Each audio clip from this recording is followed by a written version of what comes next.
नमस्कार प्यारे दोस्तों, स्वागत है आप सभी का रिंकी प्रजापति एजुकेशन चैनल में। तो साथियों, इस वीडियो के माध्यम से हम आज पढ़ने वाले हैं शून्य कोटि अपक्रिया के सूत्र से संबंधित आंकिक प्रश्न। तो यदि आप लोगों को भी बहुत डर लगता है न्यूमेरिकल करने से, तो आज आपका इस वीडियो को देखने के बाद सारा डर खत्म होने वाला है। तो आप लोग वीडियो को ध्यान से देखें और अंत तक देखें। आइए देखते हैं हमारा प्रश्न क्या है। देखिए, हमारा क्वेश्चन है शून्य कोटि की अपक्रिया के लिए वेग स्थिरांक 10⁻² मोल प्रति लीटर इंटू सेकेंड है। यदि 1 लीटर आयतन के बर्तन में 10 मोल से अपक्रिया आरंभ की जाए, तब 10 मिनट बाद क्या है 10 मिनट बाद अपकारक की सांद्रता होगा या होगी। ये हमारा क्वेश्चन है। अब देखिए, क्वेश्चन पढ़ने के बाद हमारा पहला स्टेप क्या होता है, गिवन दैट लिखना। अब गिवन दैट लिखने से क्या होता है, पता चलता है कि हमारे क्वेश्चन में क्या दिया है, किस चीज की जरूरत है और क्या निकालना है। जब तक हमें यह नहीं पता चलेगा तब तक हम न्यूमेरिकल नहीं कर सकते हैं और ये भी नहीं पता लगा सकते हैं कि यहाँ पे कौन सा सूत्र लगेगा। तो आइए पहले हम गिवन दैट लिखते हैं।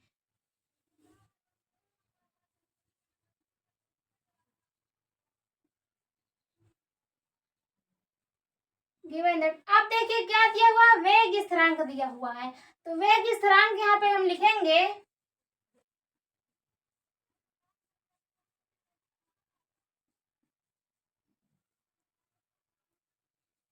के का मान कितना है, 10⁻² मोल प्रति लीटर इंटू सेकेंड। अब आगे देखिए क्या है, 10 मोल से अपक्रिया आरंभ की जाती है। 10 मोल, अगर मोल है तो क्या है, सांद्रता। अब 10 मोल से अपक्रिया आरंभ की जाती है, मतलब कि प्रारंभिक सांद्रता है। यहाँ पे लिखेंगे प्रारंभिक सांद्रता।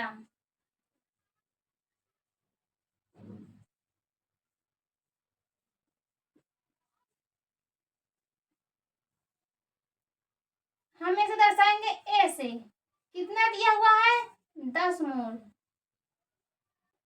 अब इसके आगे देखिए क्या है, 10 मिनट बाद अपकारक की सांद्रता। तो पहले समय लिखिए, क्या है, समय दिया हुआ है, समय t बराबर कितना है, 10 मिनट। अब देखिए दोस्तों, जो हमें मिनट में समय दिया हुआ है, हम इसे चेंज करेंगे सेकंड में, क्योंकि इस सूत्र में हमारा सेकंड में समय लिया जाता है। तो जब हम इसे सेकंड में चेंज करेंगे तो इसमें 60 का हम गुणा करा देंगे, तो ये हमारा हो जाएगा 600 सेकेंड। अब इतना हो गया। इसके आगे देखिए, 10 मिनट बाद अपकारक की सांद्रता होगी। 10 मिनट बाद मतलब कि अंतिम सांद्रता हमें यहाँ पे पूछ रहा है। यहाँ पे लिखेंगे हम अंतिम सांद्रता।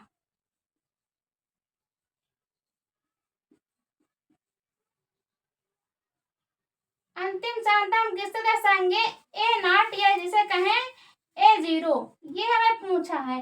अब पिछले वीडियो में हम शून्य कोटि की अपक्रिया के लिए समाकलित वेग समीकरण निकाले थे।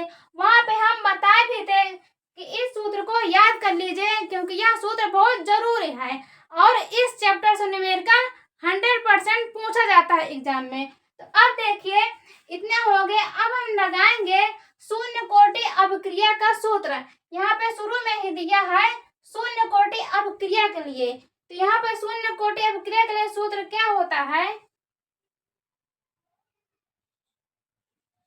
के बराबर होता है A-A0/T। तो ये सूत्र हो गया। अब हम इस सूत्र में सब रख देंगे और निकालेंगे। तो यहाँ पे रखेंगे हमारा वेग स्थिरांक कितना है, 10⁻²। यहाँ पे लिखेंगे 10⁻² इक्वल टू, अब देखिए प्रारंभिक सांद्रता हमारे पास कितनी है, 10 मोल है। यहाँ पे लिखेंगे 10 माइनस A0 को ऐसे ही लिख लेंगे अपन समय हमारा कितना निकाले, 600 सेकेंड। और ये याद रखना हमेशा कि हम इसे सेकेंड में ही समय का यूज करेंगे। तो यहाँ पे लगाएंगे 600। अब हम इसे करेंगे सॉल्व। तो अब इधर देखिए ध्यान से, ये जो 600 है हम इधर लाएंगे तो आ जाएगा भाग में। तो यहाँ पे लिखेंगे 600 गुणे 10 की पावर माइनस 2 इक्वल टू ये कितना है 10 माइनस 1 0। अब इसे सॉल्व करेंगे तो 600 गुणे हम इसे लिख सकते हैं जो 10 की पावर माइनस 2 है 1 करके हम लिख सकते हैं इसे 100 या 10 की पावर लगा दें 2 और इधर लिखेंगे 10 माइनस ए 0। अब ये 2 0 से 2 0 कैंसिल हो जाएगा तो यहाँ पे बचेगा 6 गुणे 1 इक्वल टू 10 माइनस ए 0। तो अब इसे जब 6 के 1 में गुणा कराएंगे तो 6 हो जाएगा इक्वल टू 10 माइनस ए 0। अब हमें ए 0 का मान निकालना है अंतिम सांता ए 0 का मतलब अंतिम सांता निकालना है। तो इसे इस बराबर के इस तरफ लाएंगे तो ये हो जाएगा ए 0 इधर माइनस में था तो इधर आएगा प्लस में हो जाएगा और 10 को एज इट इज लिखेंगे और यहाँ से 6 है प्लस में था तो जब इधर जाएगा बराबर के तो यहाँ पे हो जाएगा माइनस में।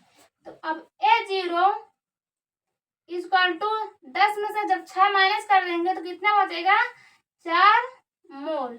ये हमारा आ गया अंतिम सांद्रता और यही हो जाएगा आंसर। इस तरह के इतने बड़े बड़े क्वेश्चन ऑब्जेक्टिव रूप में क्वेश्चन पूछा जाता है बोर्ड एग्जाम में। यदि नहीं विश्वास तो आप लोग क्वेश्चन पेपर उठाकर देख लीजिए। इसलिए आप जरा भी लापरवाही मत करें इस चैप्टर से और जितने भी न्यूमेरिकल हैं उसे अच्छे से सॉल्व करें। तो उम्मीद है दोस्तों कि आपको ये न्यूमेरिकल समझ में आ गया होगा और आप लोग इसका स्क्रीनशॉट ले लीजिए। अब हम करेंगे दूसरा क्वेश्चन। अब दोस्तों देखिए हमारा दूसरा क्वेश्चन क्या है।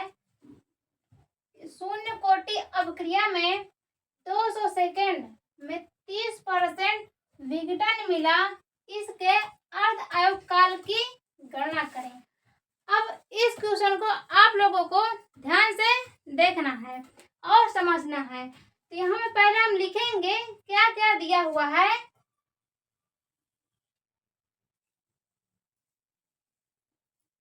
गिवन दैट,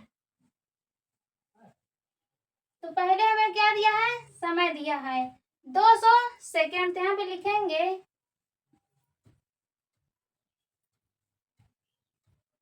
टी बराबर 200 सेकेंड। अब 30% विघटन मिला है। 30% विघटन मतलब कि 30% विघटित हो गया है, खत्म हो गया है और बचा कितना है 70%। तो हम प्रारंभिक क्षमता कितना मानेंगे 100% और उसमें से 30% खत्म हो गया है तो बचा कितना हमारे पास 70%। तो 70% जो बचा हुआ है वो हमारा हो जाएगा अंतिम सांद्रता। अब अगर नहीं समझ में आ रहा है तो इसे आसान तरीके से समझिए। जैसे कि हमारे पास एक ही रोटी थी और इसमें से हम 30% खा चुके हैं। ये रोटी हमारे पास थी 100%। अब जब 30% खा चुके हैं, जब यहाँ पे 100% थी तो ये था ए हमारा, और जब 30% खा चुके हैं और हमारे पास बचा कितना है यहाँ पे, मान लीजिए इतनी रोटी हमारे पास बची हुई है, 30% खत्म हो चुका, ये 70% बचा है। तो यही तो हमारा अंतिम सांद्रता होगा कि जो हम खा चुके हैं वो अंतिम सांद्रता होगी। तो ये हमारा अंतिम सांद्रता हो जाएगा A0। तो उम्मीद है दोस्तों आपको ये समझ में अब आ गया होगा। तो हम प्रारंभिक सांद्रता मान लेंगे 100%।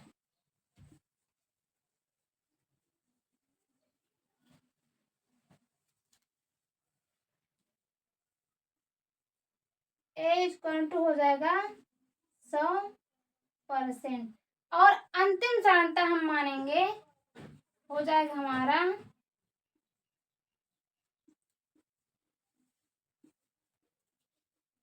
A0, ये हो जाएगा 70%।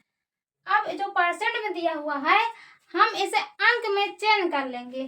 जब अंक में चेंज करेंगे तो यहाँ पे 100 का करा देंगे भाग, तो 100 कैंसिल हो जाएगा तो यहाँ पे आ जाएगा 1 मोल। और इसी तरह इसमें भी करेंगे। 70 में जब 100 को भाग कराएंगे, एक जीरो कैंसिल हो जाएगा और ये हो जाएगा 0.7 मोल। ये हम अंक में अब चेंज कर लिए।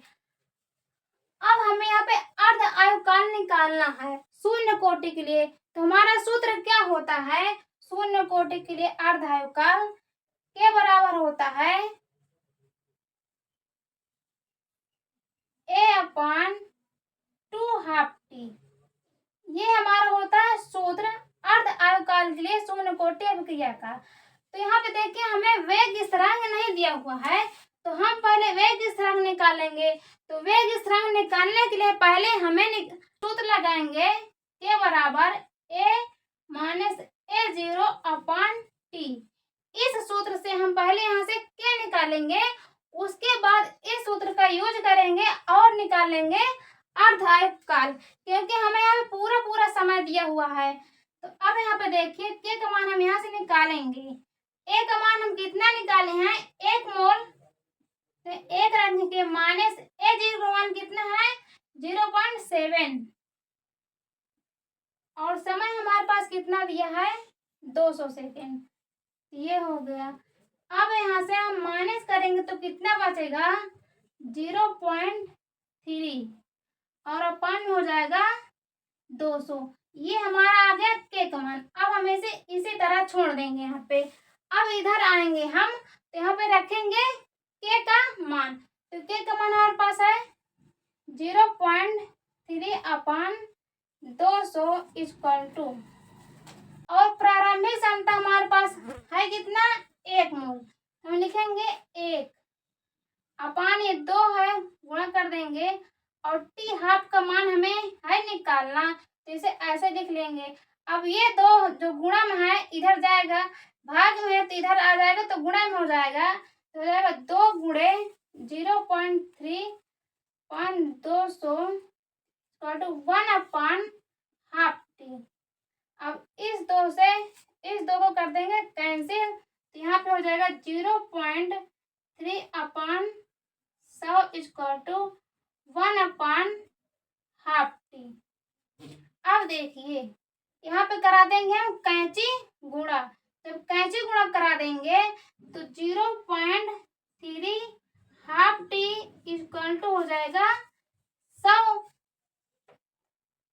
अब जब 100 हो जाएगा तो यहाँ पे हम टी हाफ का मान निकालेंगे, और ये 100 ऊपर हो जाएगा, 0.3 गुणे में इधर तो आ जाएगा भाग में। अब जब दशमलव हटाएंगे तो एक जोड़े यहाँ पे आ जाएगा, तो टी हाफ का मान हमारे पास आ गया। इसमें जब भाग कराएंगे तो 333.33 सेकेंड, ये हमारा आ गया हाफ टी का मान। अब दोस्तों उम्मीद है कि आपको ये न्यूमेरिकल भी समझ में आ गया होगा, तो इसका स्क्रीनशॉट आप लोग ले लीजिए। अब हम मिलते हैं नेक्स्ट वीडियो में प्रथम कोटि अभिक्रिया के साथ।